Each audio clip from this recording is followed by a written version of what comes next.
All right, I'm going to get started. Well, welcome everybody. I appreciate you all coming tonight. And my goal tonight is to pack as much as I can within 40 minutes or so to help you to learn about what I call four-element lifestyle, which includes kind of what I call four-element living, thinking, and healing. What I'm going to present is what I think you'll find very interesting as a new way to understand nature, to make nature a more significant, interesting, and inspiring place for you to live as part of. So my goal really is to give you a reason to live a more natural lifestyle, to know what you need to do to live healthy. And unlike other systems out there, I believe that what this four-element system gives you is kind of like a philosophical, even spiritual context to understand things. And you are going to hear kind of a little bit of a philosophical portion of this talk, and I think that it's not that hard to follow, and I do believe that we've been somewhat dumbed down in this world, and I think it's useful to have something that kind of brings our mind a little upward and makes us think a little bit. So you are going to get a little bit of philosophy and the like, but it's not very hard to follow. At the end of this talk, I'm hoping that you'll come to say, gee, I never really thought of the four elements quite this way. And that would make me feel like I've fulfilled my mission, is to help you to appreciate that the four elements are more than you would have ever expected them to be. And so you might ask, well, what is four-element healing?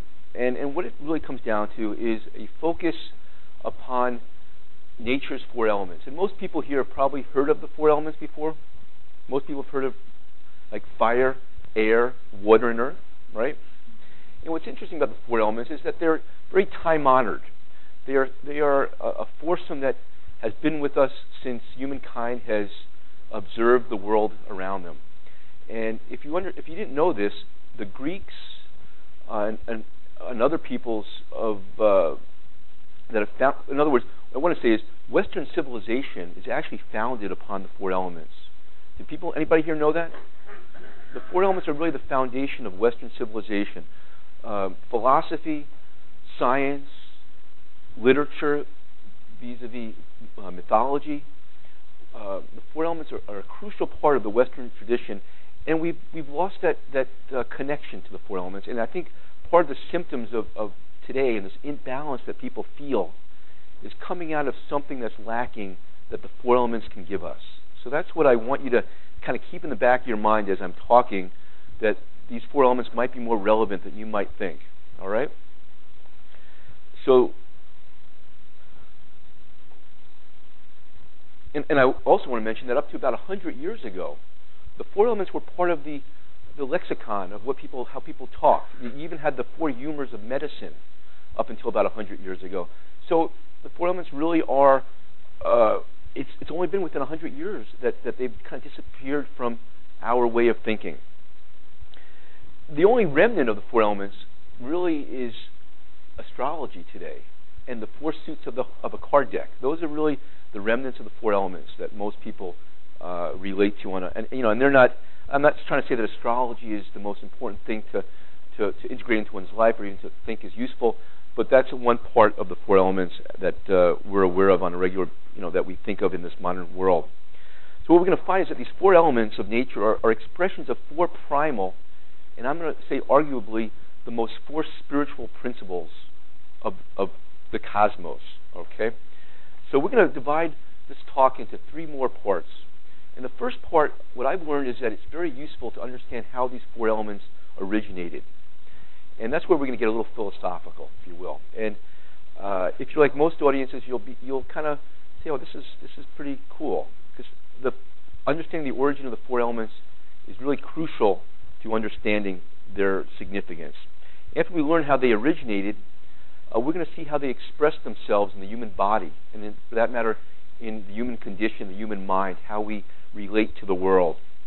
And thirdly, we're going to find ways to use these four principles, these four elements, to become healthier, to live a more balanced life, to know what we need to do to be strong and healthy, to be productive, to have more energy. These are all things that we all want, right? Does everybody here want to be healthier, more inspired, live a balanced, productive, Healthy life? Sure. Amen. All right. So that's what you're going to get. That's a lot to throw in 40 minutes or so, but I hope I can pull it off, and I hope you can draw it in. And though you're going to learn much, I'm hoping, I've included some incentives to perhaps let me help you in my office. Part of what I do in my office is I have therapies that help people to bring what you'll find are these principles of the four elements into their body and become healthier. So I have different therapies that are built upon these four elements, and you'll understand what I'm talking about in a few moments. So how do these four elements originate? To get there, we're going to use what's called holistic number theory. And holistic number theory is very useful, or numbers are very useful, because numbers are objective. In other words, no matter what planet you're on, no matter what galaxy you're in, 1 plus 7 will always be 8, right? Does that make sense? Numbers are real, they're objective, they're just similar to like the four elements of nature. There's something that we can agree with that are relatively objective. And just in case you didn't know, I don't know if I mentioned it yet, the four elements, fire, air, water, and earth. Fire is the sun, for example. And earth is kind of not just this planet, but the terra firma under our feet. Okay, so that's fire, air, water, and earth. So we're going to use numbers to help us get to an awareness of what these four elements are, and basically what these four principles are that manifest in nature as these four elements. Okay, so we're going to start with this pre-Big Bang oneness, if you will. So imagine that somehow we have all these cosmologies that show how creation happened. We have the Bible, the 7 days of the week, all that kind of a thing. But we're going to use numbers to help us see how creation happened. You with me, for the most part? And what is creation? Creation is physical, and it's diverse. Does that make sense? So we have somehow creation went from this, I'm going to call it like this pre-Big Bang oneness to physical diversity. All right? So we're going to see how numbers, just four of them, we're only going to use four elements, four numbers, to get from this spiritual oneness to this physical diversity. So, let's talk about the number one and the principle of oneness.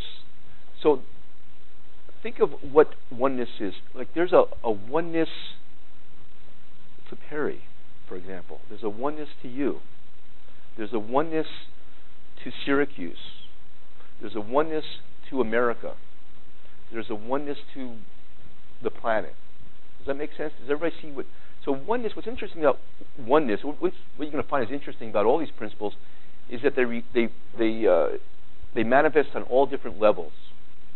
So the first principle of oneness is that there's a wholeness to a system. And what else do I want to say there? So there's a oneness to the system, and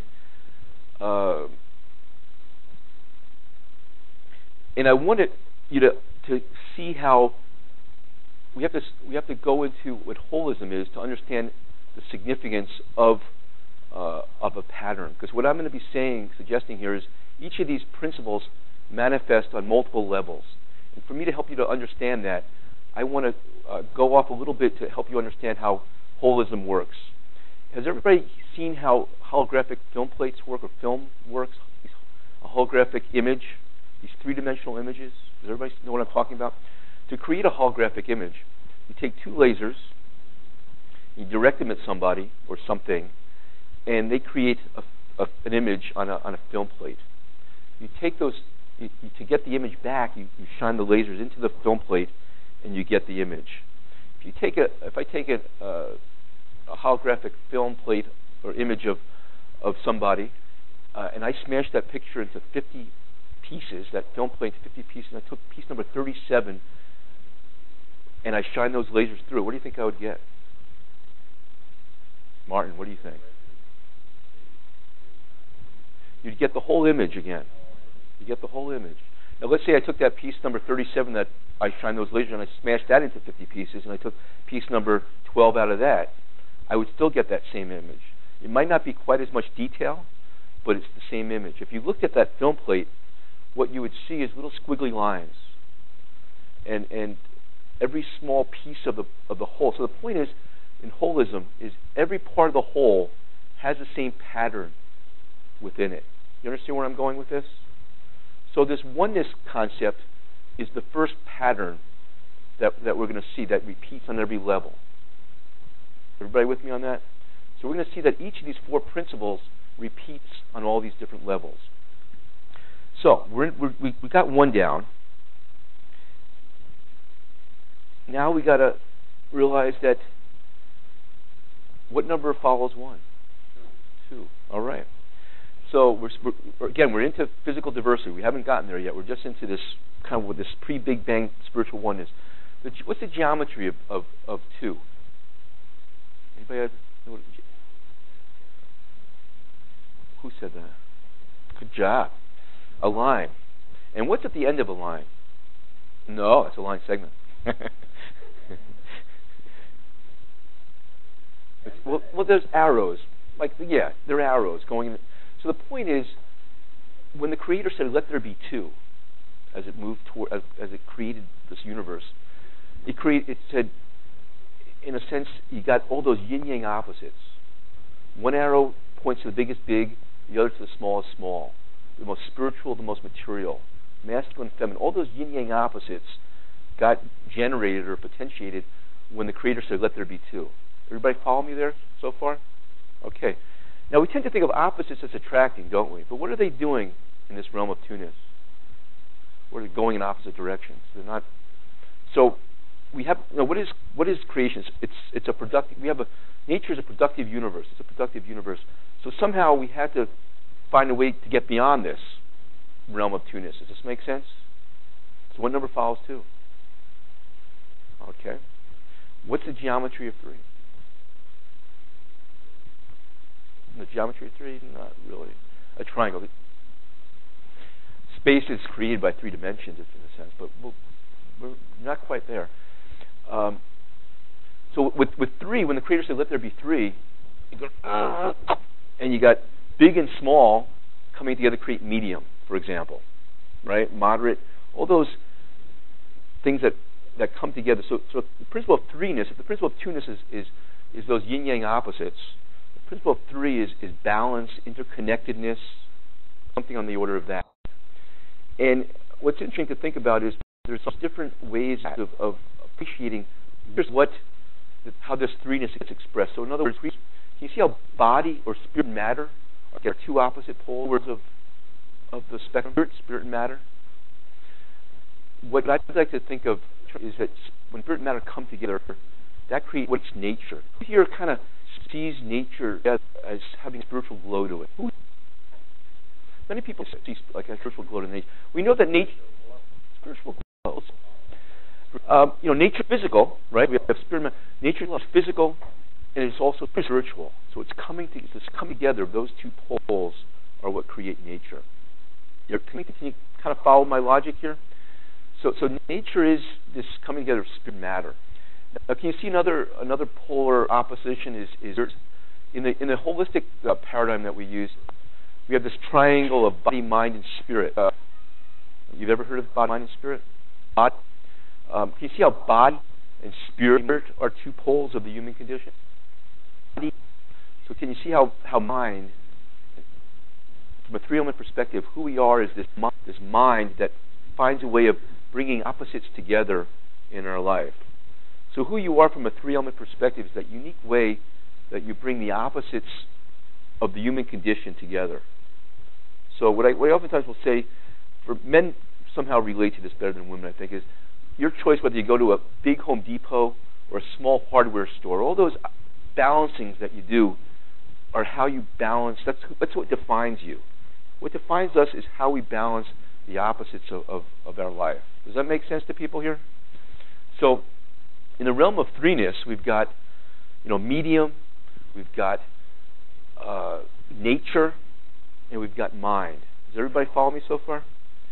Now, we can't put our hands around this and say, this is medium, this is mind. They're kind of like metaphysical abstractions. We haven't reached physicalness yet, right? That's what we're aiming for, right? So what number follows three? 4. All right. We're almost there, right? We're getting there. So with 4, the way to think about 4, the way to appreciate this is to draw a circle of oneness. You see how a circle is a time-honored geometric expression of oneness. It's one-sided. It's all-inclusive, right? So you draw this circle of oneness. And what you do is you just kind of, you put your forearms like this, and you go with a little sound effect.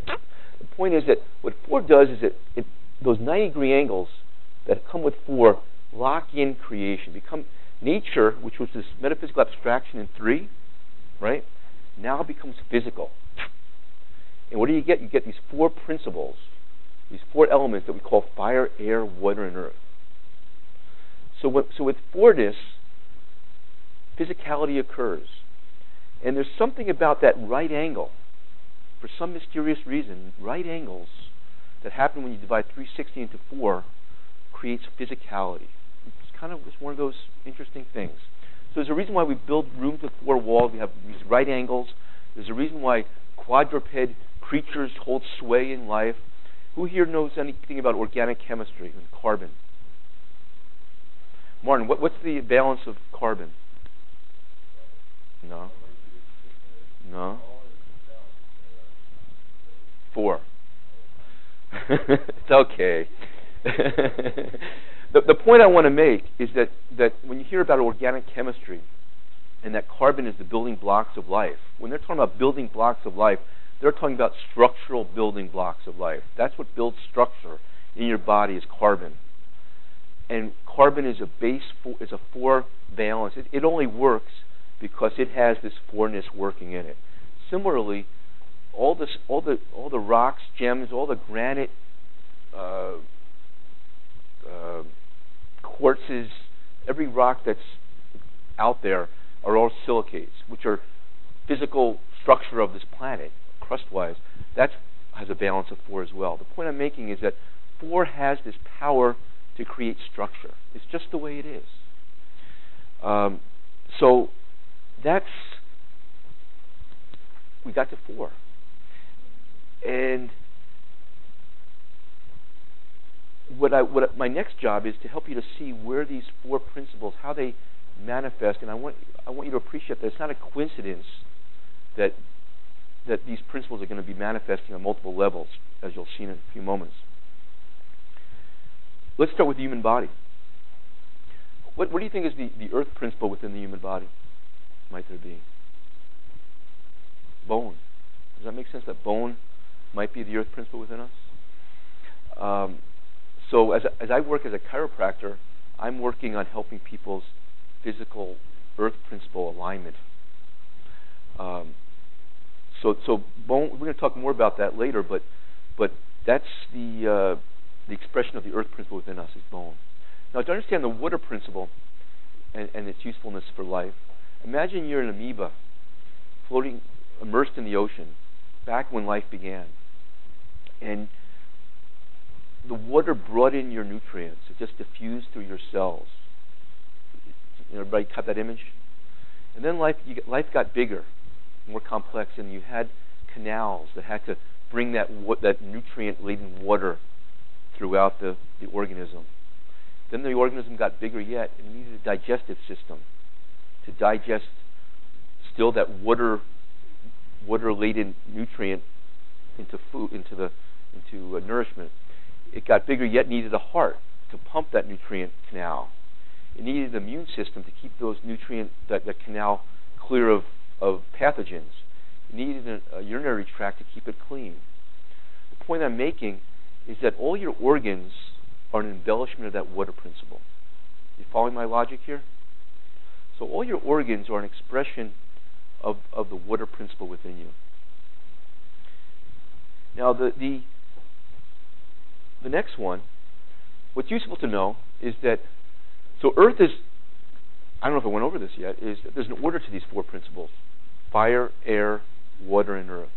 Does that make sense? Fire is the sun, earth is below, deep bottom, and air is lighter than water. So there's an order, there's a logic to that, right? Fire, air, water, and earth. If you want to remember that easily, think about how somebody from New York or Boston might say four. The four elements. Fire, air, water, the E of earth is silent. So the 4 elements helps you to know the order of those elements. So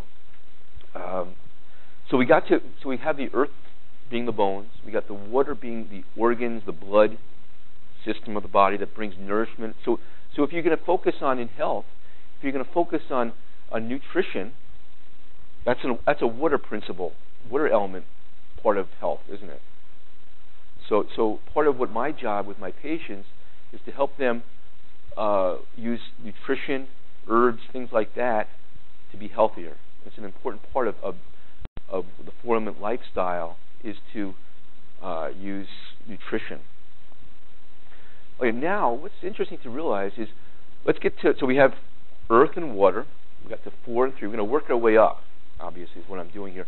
So what's the next element up from where we are? Air. So what principle is air? Air is number 2, right? The second principle. What's the geometry of the second principle? That line, remember? So what's between those arrows of 2-ness?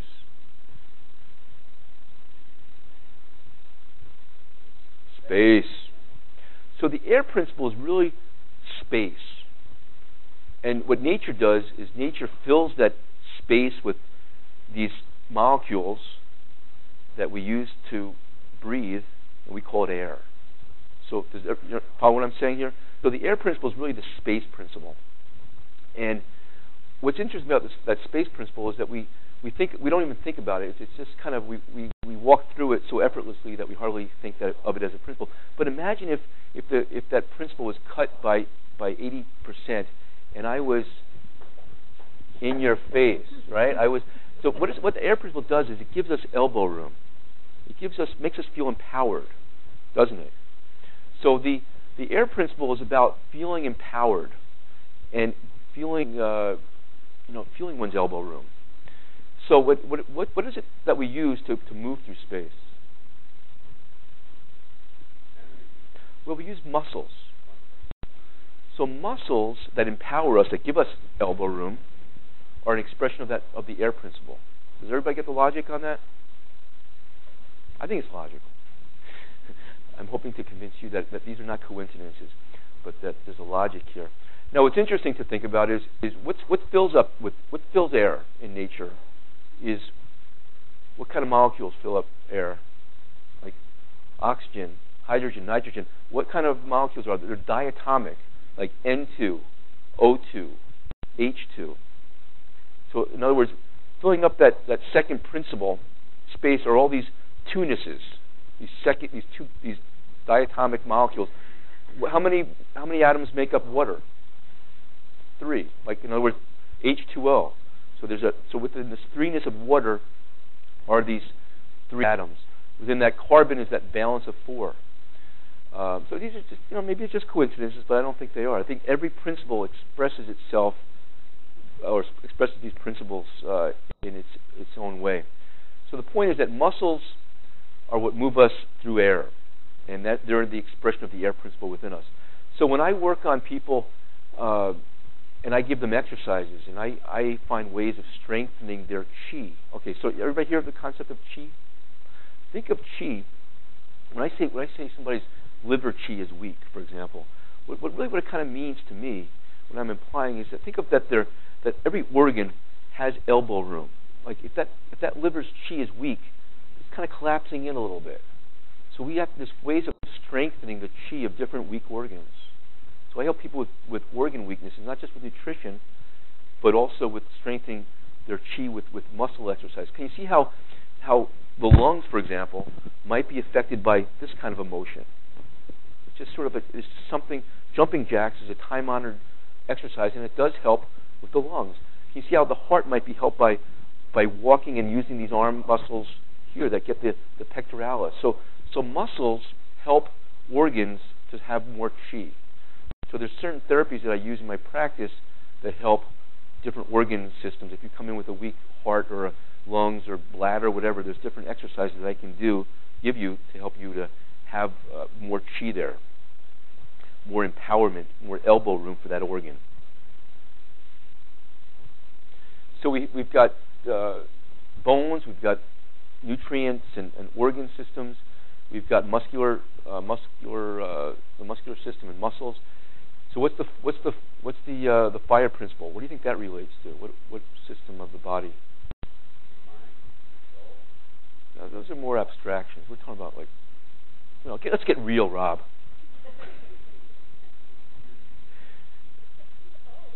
I know you are. I'm just being a little rough on you for the fun. But what system? What physiological system? What nerves? Okay, so nerves relate to the fire principle. Does that make sense to people? So the nerves are the fire principle is up top with nerve. The brain, for example, is a lot of nerves. Bones are here, then the organs and the muscles throughout. So that's it in a nutshell. But there's still more to do. Let's say that you. So we've got the body's 4 parts figured out. Now let's go into the human condition and how we see the world. So what I'm going to suggest right now is to think in terms of that there's 4 question words that we use, 4 primal question words. There's quite a few question words, but I'm going to suggest that there's 4 primal question words that obviously relate to these 4 principles that are what, how, why, and where. Okay, there's when and there's which and there's how many and da-da-da-da-da. But I'm going to suggest that those 4, what, how, why, and where, are the 4 primal question words. And they relate to these 4 principles. So, for example, we have an idea of somebody has an idea of going to the movies. The light goes off, the fire goes off, the light goes off in their head. I want to go to the movies. All right? That's the fire principle. Then you got to figure out how you're going to get to the movies.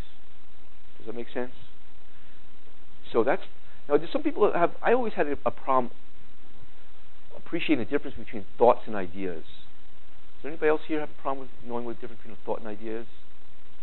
Well, whether you do or not, I'm going to tell you that you probably did. You probably had. Well, I'm going to suggest that an idea is about a whatness. You had that idea of going to the movies. A thought and an intellectual process figures out how you're going to do something. It's a strategy of figuring something out. So you have the idea of going to the movie, the whatness, right? That's the whatness part, the fire principle, the light that goes off in your head. And then you got to figure out how you're going to get to the movies. That's what the intellect does. So in a sense, air has both a kind of what I call a yin and a yang to it. The yang part of air is the muscles that move us through space. The yin part of air is the intellect that figures out how to do things. Does that kind of make sense? So the intellect is the air principle within us that figures out how to do things. Now, one way of appreciating this is to think about science and scientists. Can you see how scientists are really into howness? And what do? And remember, how is that second principle? Or I'm relating how to air, and air is the line. Is everybody with me here? And what do scientists do? They cut things into smaller and smaller tunuses to figure out how something works. They dissect things, right? So scientists are in the realm of howness, or in the realm of the air principle. They're the ones that explore the air principle, and they figure out how things work, the mechanics of things. So the point I want to make there is that there's a realm of that each of these 4 principles create as part of the human condition. So, for example, the fire principle. Can you see how the fire principle is the realm of philosophers and spiritual-minded people, thinking about what is creation, what is reality, the whatness, wanting to know the essence of things. Does that make sense? That's the fire principle. Everybody with me on that? So the fire principle is people who think about the spiritual thing. Now, fire also relates to being creative, coming up with ideas. So we all have the fire principle within us. People who are more creative have more fire energy in them. Does that make sense to you? Now, can you see how also people who are idealistic? Can you see how people who are idealistic have more of that fire principle within them? So fire is all those higher parts of the human condition, having ideals that make us see the larger oneness that we're part of. That's all part of idealism. So, anyhow, so we've got the idea that goes off in the head about going to the movies. We have a thought process that figures out how you call your friend, and she says, well, pick you up. Let's go to the movies. I'll drive. And then, as the time comes closer, you say, well, do I really want to go to the movies? I have other things to do. I don't know if I have money in my pocket, whatever. So the third principle is whyness. You don't have to have that. To get your foot out the door, you need that whyness. Like, why bother? So the whyness is something that relates to your own needs. So you have to have that purpose, that need. Now, I like to relate this. So we got whatness relating to the fire principle, right? We have air relating to the howness principle, right? Kind of following me there? So the water principle relates to whyness. And I like to mention this because whyness, in a sense, is the more mysterious. You see how water is the more mysterious of the principles. It's kind of wishy-washy. It's kind of like there's something about water that's more mysterious than the other principles. And what I'm suggesting is that in the realm of two-ness, that yin-yang opposites that we talked about earlier, when the Creator, in my metaphysics that I'm kind of working with, when the Creator had to resolve these polar opposites, there had to be a whyness of why do it. And when water got created, when that balance, that triangle happened, that's the expression of the cosmic whyness being resolved. In a sense, the logos of God, the strategy of how the universe works, or how it was to be done, is kind of this intellectual, airy thing, creating space first, perhaps. First, the idea had to go off in the Creator's mind, if you want to think of it that way, make its oneness in the most physical, diverse way. That's really what creation is. It's oneness in the most physically diverse manner it can be. That's the spiritual goal, perhaps, the idea, the initial idea. And then you have the logos of God figuring out how you're going to do it. And then you have to have a passion of God, the whyness being resolved. Why bother?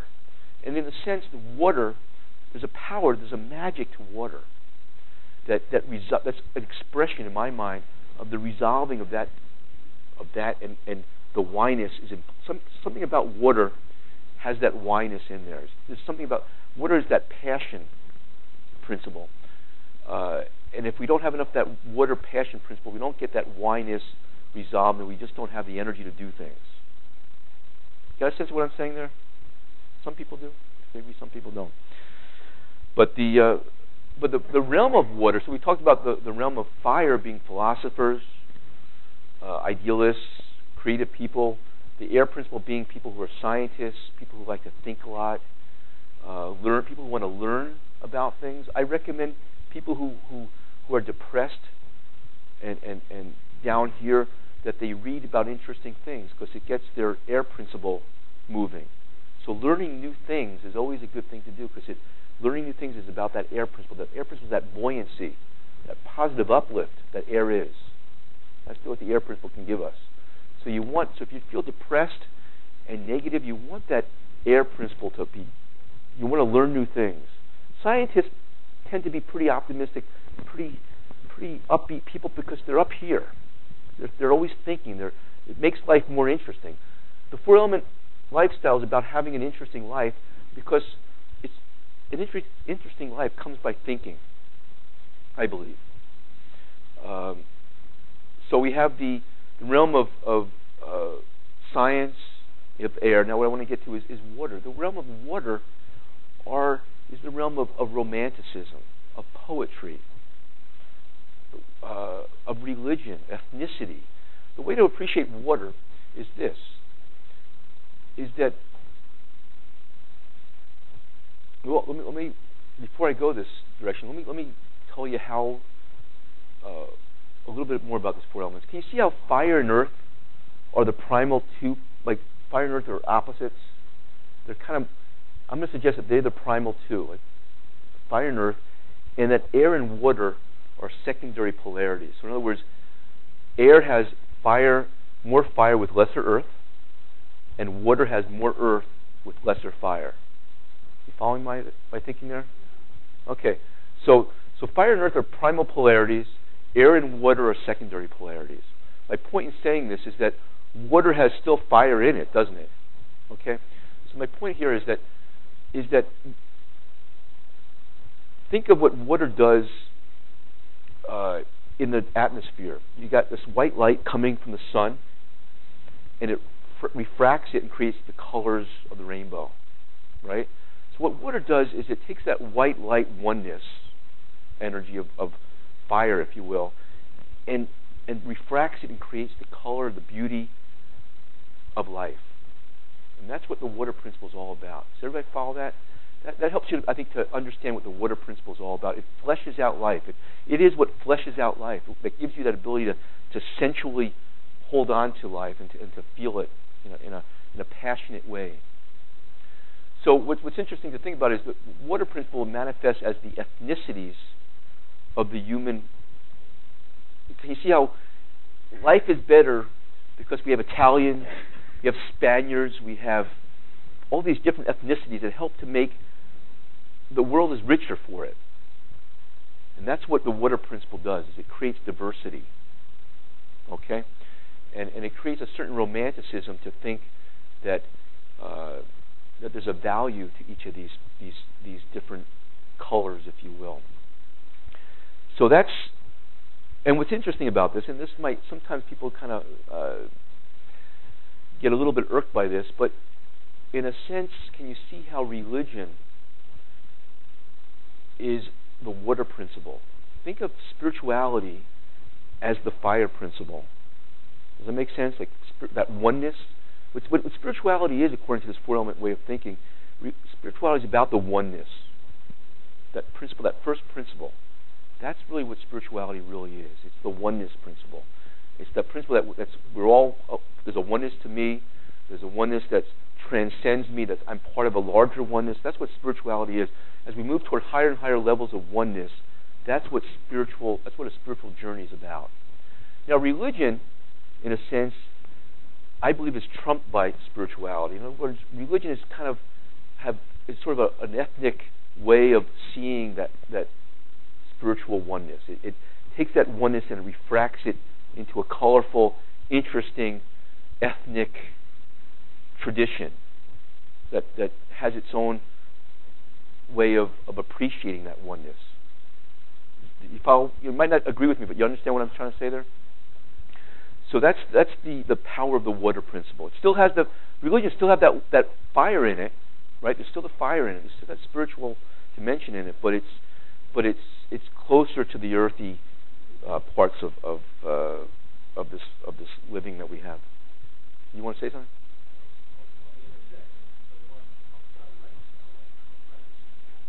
Yes.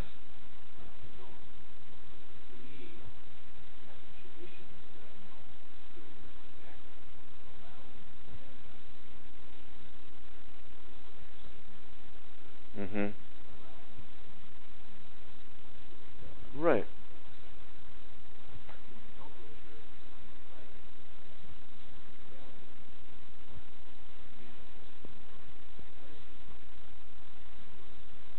Mm-hmm.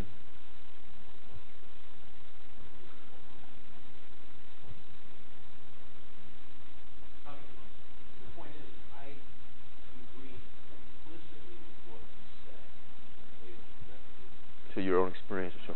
Well, and religion is here to help us become spiritual. I mean, it's good to have a place in one's life to have a spiritual component of your life. And so I believe that religion is good. It helps us to create more, bring our children up with more ethics and whatever. So I'm all for religion, but I think what trumps the problem with religion is it can fracture the oneness a little too much, and we don't see the larger oneness. And what I feel is powerful about this four-element way of thinking, it helps us to see that there's something that does trump religion in a sense, and it's the oneness. That spirituality is really about oneness, that first number, that first principle. So we have this idea of going to the movies. We're still back with this movies, right? So we have this idea of going to the movies. We figured out how we're going to go to the movies. We have enough passion to get to the movies. What happens if we end up at the bowling alley? We haven't gotten that awareness, that fourth principle of where, the earth principle. So in other words, the earth principle is about the awareness. If you aren't in the right place, the right where, you haven't manifested that idea. That fire principle idea needs that earthy awareness. Does everybody follow my logic there? That's the analogy. If you start out for one place and end up in another. Yeah, and that's part of what, I guess you could say it that way.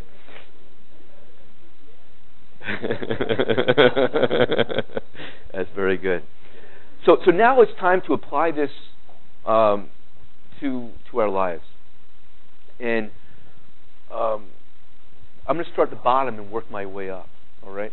So earth, what can you do to make yourself healthier so you can live a more vibrant life? What do you think is a good earthy thing to do? How do you engage that earth principle? Movement, not quite. I'm going to say walk. I was going to step right in and put my heel down and say walking.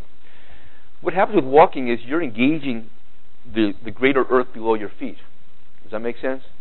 So walking is, and how many people walk that much these days?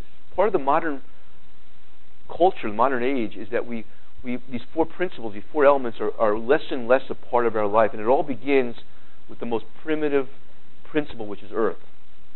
So, as a chiropractor that deals with earth and bone and the like, I try to implore my patients to walk more because walking is such an important thing. Now, what's interesting, for all you menopausal, postmenopausal, perimenopausal women out there who worry about bone loss, now what are bones again? What principle is the bones?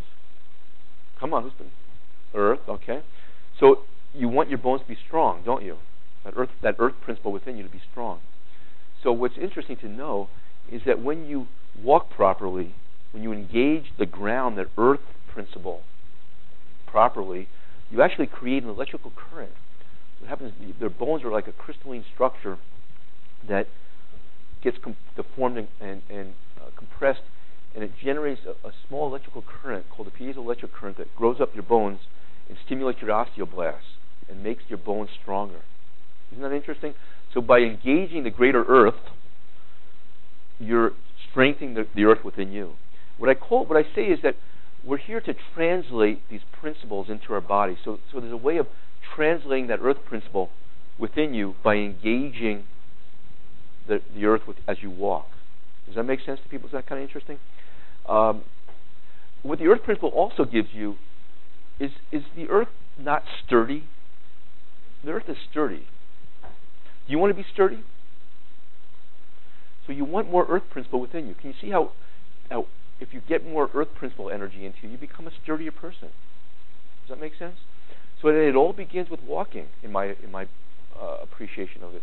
Now what's interesting to appreciate too is we're going to see how this holographic, holistic, pattern repeating system works. So we saw, for example, that bones are the earth principle within us. Did we not? Can you see how the feet are the earth principle of the body? And can you see that there's actually a part of the foot that's the earth principle of the foot? And what might that be? The heel. Very good. See, so is that kind of interesting? So these patterns repeat on every level. So the point is that the heel is the earth principle of the foot. And where's your backbone? Or where's your spine? Where all those, that's in the back here, right?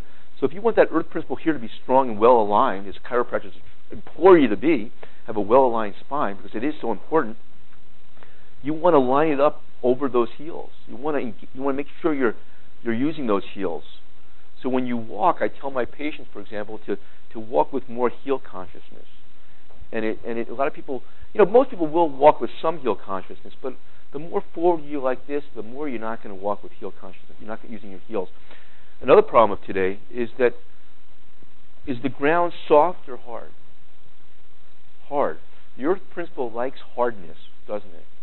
What are most people's shoes made of these days? Soft materials. So as the irony, the sad irony of this whole thing is that as little as we walk and engage the earth principle, we put this soft stuff between us and it. Go figure, It's just kind of sad, isn't it? bare feet is fine. Yeah. No, I believe in I wear a nice men's old-fashioned leather shoe. I like my Allen Edmonds shoe, and it's not easy for women to find shoes with leather heels, but you really, there's something to be said for a nice hard leather heel. You know, something that your grandmother was a sturdy woman because she had her army boots that were made of leather heels. I truly believe that we have become soft and losing our sturdiness, and it all begins at the feet level because we're not getting enough of that earth principle within us. Does everybody follow my logic here? Agree with it or not? You follow my logic? So we want that earth principle to be strong within us because it all sets the foundation for everything above. It's the lowest thing that builds up from there. So you want to have a lot of earth energy moving through you. You want to have alignment to allow that earth energy to do its job. You want to go to a chiropractor like this because we focus on doing posture, getting the bones in position right. Folks, I'll just mention, I'll make a picture of this guy here. So, you have all these bones, and they have to be aligned in a proper way to allow things to function properly. And we'll get to it in a second because what's interesting, too, about the spine, it's a place where I sometimes say earth and fire come together. In other words, where bones and nerves come together in front of the spine. So it's something very powerful. And for that matter, all the muscles come together in the spine. You have muscles right here. And you have you even have the aorta going up through here. So here, in the core of your body, all four principles are there, but especially the two opposite poles, fire and earth, nerves and especially. So where were we? We're talking about Earth.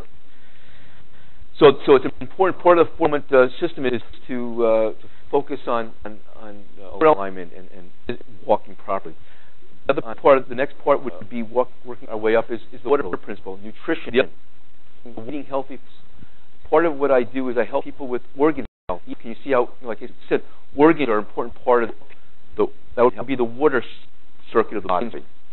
So what I'm offering, just for the record, I love helping people. What big part of practice is devoted toward this water portion of health, the organ system. So right now, for example, I have, if you wanted to sign up with Aaron later, I'm doing my comprehensive nutrition organ health diagnostic workup, which is normally $175 at $85.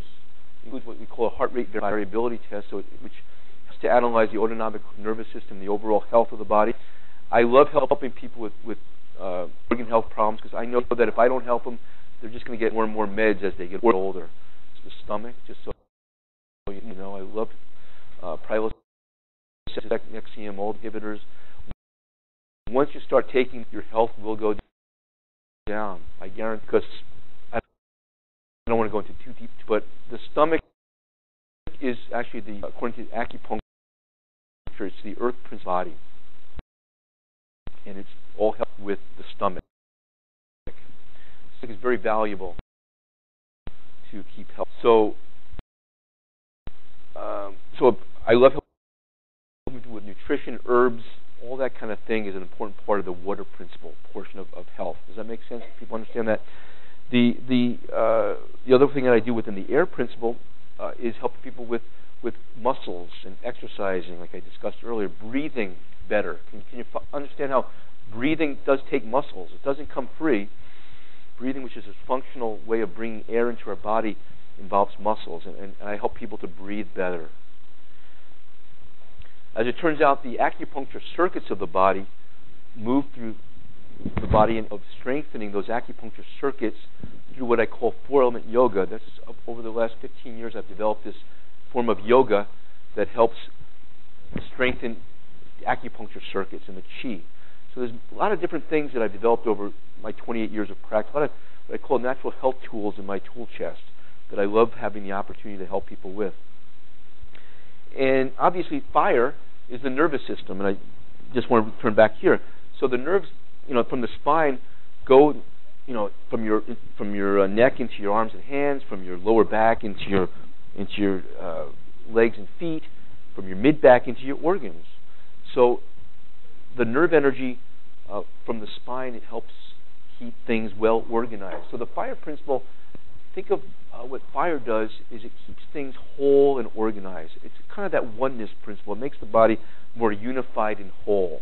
That's what the fire principle does. It organizes things. So that's so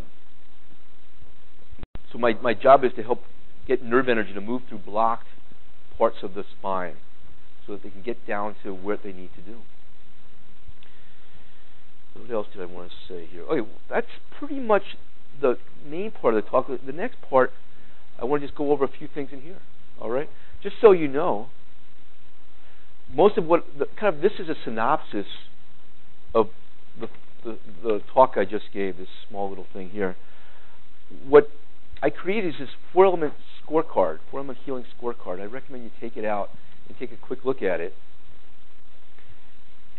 What I've done is devised a way of trying to create a way of living, a routine in your life that is somewhat based upon these 4 elements. And so I'll start with Earth at top here. So what you would do here is every day you would go through this. If you were to do it, you might want to make a copy before you do play with it so you can have more of them. But every day you would go through this and you would kind of check what you did. So if you walk 15 or more minutes with heel strikes, you would check there for that day. If you tackled something you put off, can you see how tackling something you put off is kind of an earth-based thing? You're kind of, Earth is into accomplishing things, and doing things that you might have put off would be an earth thing. Doing something outside, can you see how doing something outside would be an earth thing? We're inside much, and Earth wants us to kind of be more primitive, which means get outside. And I do want to mention something real quick here. It's a little bit of a distraction, perhaps, but what's interesting to realize is that our sensory organs are stimulated by what, or let's put it this way, our mind is stimulated by our sense organs. And if we're inside all the time, we're going to have an inside consciousness. If we're outside, nature stimulates us and we get a different reality. We get a different consciousness. Does that make sense? So our consciousness is affected by what we take in. And if we're inside all the time, we're not going to have the same consciousness as if we're outside. So it's important to get outside every day. Park your car and walk to your office a little bit further than you might normally. Okay, so did something outside, maintained a routine. Can you see how routines are kind of an earthy thing? It's kind of like building structure within your life, within a temporal way, building a routine, maintaining a healthy routine. Can you see how clean, fixed, crafted, or built something, how that has some earth energy to it? It's good to do something like that. You know, you cleaned your room, check it off on Monday. People can become slaves to routine, and they become the routine themselves. Well, then that's too much earth energy, and you got to throw some fire at them. Obviously the point is that all these things have to be balanced. Everything needs to be balanced. And my hope for you here is that you learned a little bit of what these things need to be in balance. Everything needs to be in balance. And these 4 primal principles, it's up to you to figure out your way of balancing them. Focused on posture and alignment. We talked about that earlier. You might ask, well, how does expressed generosity fit into Earth? And what I say is when you're generous, you feel like your needs are met. You feel secure. Security is an Earth principle thing. Can you see how when you're Earth, you need security. That's a primal Earth need. When you're secure and feel secure, you're able to be generous. Does that make sense? Reflecting on an accomplishment. Can you see how that getting something done, reflecting upon it? That's actually a combination of fire and earth in a way, but I think it's useful to think of it in terms of earth. Reflecting upon something has a little bit of that higher level thing than earth. Water, a day without processed foods. Okay, so we're getting back to nutrition here. Reading the ingredients on labels that you eat, each day when you do your shopping, whatever, you read the ingredients in the labels on foods that you might buy. Avoiding artificial colors. I believe that a place in the sand that a line to draw in the sand is in artificial colors. When you see something that says artificial colors, just say, you know what, these people don't have enough integrity. I don't want to buy their stuff. It's just a good place to draw a line in the sand. Well, or it just is trying to attract some. You know, we've all been dumbed down, stupefied, and we just kind of think, oh, you know, gee, this is red. Must be fun to eat. You know, I mean, that's the kind of mentality that we have. We're not so smart as we should be. I have underwater stopped and smelled the flowers. You know, that's kind of feeling nature. You know, being outside and taking in, feeling the mystery of life. That's all water principle stuff. Dance, swayed, moved to music. Okay, music and movement and dancing. Can you see how that's all watery stuff? That you had 2 healthy meals. Again, getting back to nutrition. Had a mystical moment. Can you see how a mystical moment, getting back to that water element of romanticism, you understand what I'm saying there with mystical moment? The spiritual part of it? Yes, it is. I mean, again, what makes a mystical moment, though, is you. Things can be spiritual, but what makes something mystical is what you're putting into it. And that's sort of a more watery thing in my mind. If you can kind of follow my thinking there. It means something to you. There's a why-ness that speaks to you at that moment that makes it mystical. The air principle, 12 slow counted breaths. So kind of breathing slower will relax you. What I tell my patients is, you know, so many people today are stressed out. If you want to change what's going on up here and you want to stop that stress, start counting your breaths slowly. It really will make a big difference in your consciousness. Can you see how sports activity, going to the gym, getting muscles used? That's an air principle facility that you might want to do. If you were a patient of mine, I have here 4-element yoga exercises that you did. You read something new. So again, getting that intellect. Remember, air is that intellectual thinking, learning something new that brings you up. Again, the air principle brings you up. Water when you're depressed, you might have too much water in you. Water draws you down. You need some of it, but some of us have too much, and you need to get that air to kind of bring it up. You thought up something smart and elegant. That's an airy intellectual endeavor that you accomplished, and you deserve a little gold star or a check mark for it. You walked with gusto, arms moving. Can you see that's the air principle, getting that muscular vitality. You did something self-empowering. Again, that's the air principle. Let's talk about fire here. You meditated, you prayed. You did something that was spiritually based. Again, that's fire. You projected a goal or an ideal forwardly. Can you see how that's a fire principle? Kind of that idealism, that creativity. You join with others for a positive goal. You're trying to feel part of something larger than yourself. That's the fire principle. You did something creative. That's the fire principle. You expressed heart and kindness. Can you see how that heart has fire in it? What heart is, in my mind, is actually fire and earth coming together. Is what heart is.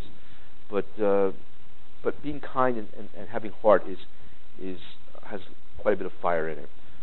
Appreciating or thanking someone is there's something about fire there that I think is valuable.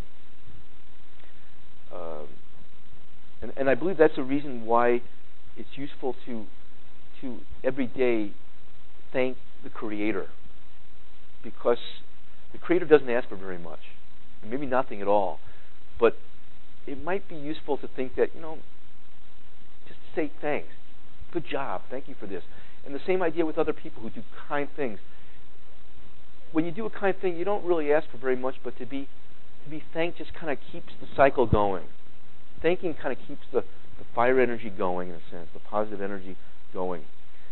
And had a we are all one moment is another fire thing. So you might find this useful. If you do, please use it. You'll find there's other things in here as well. I wanted to give you I wanted you to leave with as much as I could come together. This talks a little bit about the structural fingerprint that as a chiropractor I work with. Again, structure rules, and if you don't have good structural alignment, things start degrading. Ways of eating well, thinking well, moving well. If you or somebody you know wants to go on what we call a purification diet, losing weight, getting rid of toxins, this is a great program that we offer. And these are different workups that I do. You can be a patient without doing these workups, but these workups, this kind of shows all the different things that I do. So, for example, somebody comes in and they have carpal tunnel or they have knee problems, foot problems. I might recommend that they do a structural workup. It's a one-time charge, and over the next 6 months or so, I do tests to kind of figure out how to each time they come in to see how their structure needs to be propped up. It gives me more information than just a normal visit might do. This Oriental Therapies workup, I work to help understand the acupuncture circuitry of the body and to see how different herbs that might help you and what have you. I do a lot of work with people who have migraines, sinus problems, headaches, jaw issues. One of my specialties is the skull. I have what I call cranial facial therapy that I've developed over the years. So that's something that I offer as well. And then lastly, I put here is the nutritional workup, which is what I'm promoting today. So as you can see, there's a lot of good things that you can do with or without me. I recommend if you're going through a natural a period of renewal, to take advantage of somebody like myself to guide you, to help you to know what options, what ways there are for you to get stronger and healthier and the like. Any questions right now? No questions at all? I did such a good job that... Yes? Yes?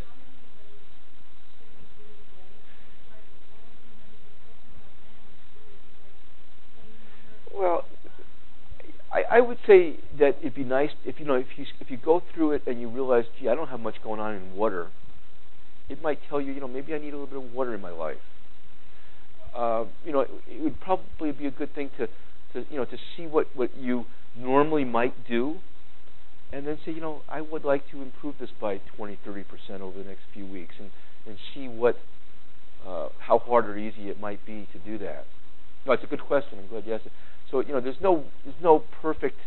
A perfect score would be I dare you do it all, but maybe you're perfect good at something and you don't have to read the read labels all because you know what's learned already. So you don't have to check that one anymore. No, for example, good. You don't have things like that. Okay. Yes.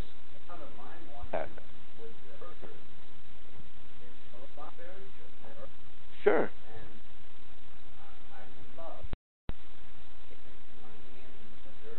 Me too. Sure.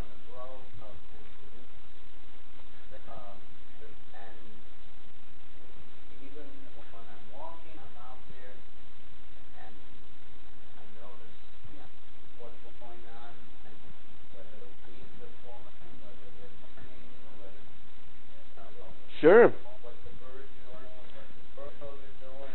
And really the point that might have gotten lost in this whole thing, and I think a good point you bring up, and is that I believe nature. See, my goal here in a sense was for you to see that nature that is filled with spiritual energies.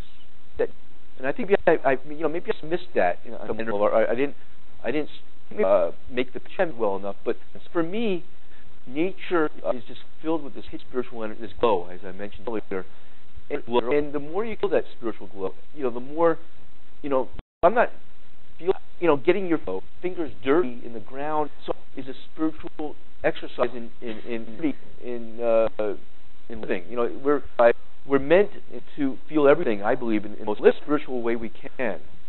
And I'm hoping that as I discussed all these things, and that you won't get lost on the fact that I don't know. I just hope that what wasn't lost was the fact that nature is filled with an energy that is spiritual. And I just try to make you realize There's kind of almost a science to it. And these four elements help you to see it. And so I just hope that didn't get lost in the whole thing there. Any other questions here? One, sure. I grew up on the farm, and I learned that if you did not cooperate with the earth and It wasn't going to be productive for you. hours a day, you're going to be in great big trouble. Yeah. So that I grew up with a dependence on the world around me.